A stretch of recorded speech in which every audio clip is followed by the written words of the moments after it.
Here's a type of evidence for the truth of the Gospels, Matthew, Mark, Luke, and John, and also the book of Acts that you may never have heard of, name statistics. Now, when people are naming their babies, they sometimes go out and look, what's the top name this year for baby girls? But you couldn't do that. Back when you were writing one of the Gospels, you had no way of looking that up.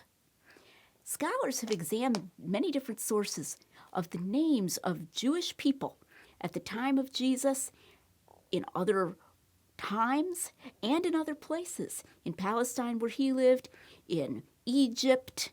There were many Jews in Egypt, in Asia Minor, all over the place. I bet you've never heard the name Sabbateus, and you won't find it in the Gospels either, but it was one of the most popular male names among Jews in Egypt around the time of Jesus. Now, this would be a very hard thing to fake. You couldn't go, hey, Alexa, tell me what was the most popular girl's name in Jerusalem in the year AD 30, because there was no Alexa. And yet we find that all four of the Gospels do use the names that were popular at that time and in that place in approximately the right statistical proportions. This is a remarkable confirmation of the Gospels because it would be so hard to fake. We see this especially in the area of what scholars call disambiguation. If you know two people named Joe, you're probably glad that they have different last names. You can use different last names. Well, there were no last names at that time.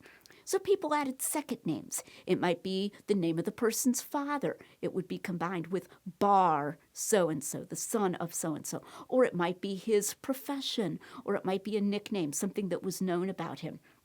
What we find is in the Gospels and also in Acts, when they're using a very popular name, they use a disambiguator. Simon was the most popular male name in that place and at that time. Well, what do we find? Simon Peter. Jesus calls him Simon, son of Jonah.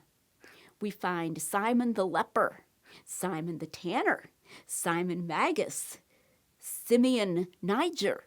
That's the same name, Simeon and Simon. We find all these disambiguators with the popular names. How about Mary? Mary was one of the most popular girls' names at the time. Did you ever wonder why there are so many Marys in the Gospels? Well, that's why. Because it just was a really popular name. It was Miriam, Moses' sister. So what do we find? Mary Magdalene, Mary the mother of Jesus, Mary of Clopas. We don't know if she was his sister or his wife or what. Mary the mother of James and Joseph.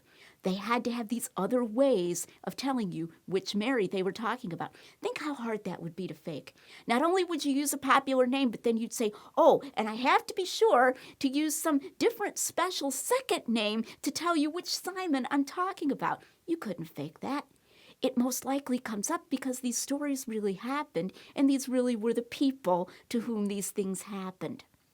Jesus is a really good example. Jesus is really the name Joshua, which was the 6th or the 7th most popular male name in that place and at that time.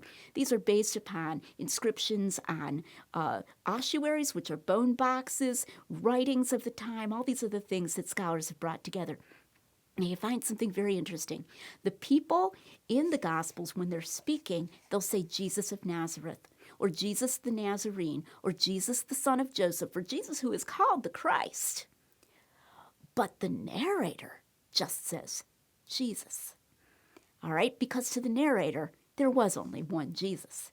By the time the Gospels are being narrated, they don't have a lot of other people they're thinking of named Jesus. They know who they're talking about. But the people in the story, if they say Jesus, they need to say which Jesus.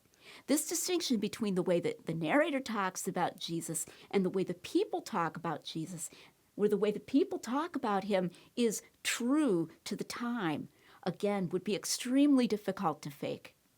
Don't let anybody ever tell you that the Gospels are fiction. We have mountains of evidence that they are history, but some of it, like this evidence of name statistics, might just surprise you.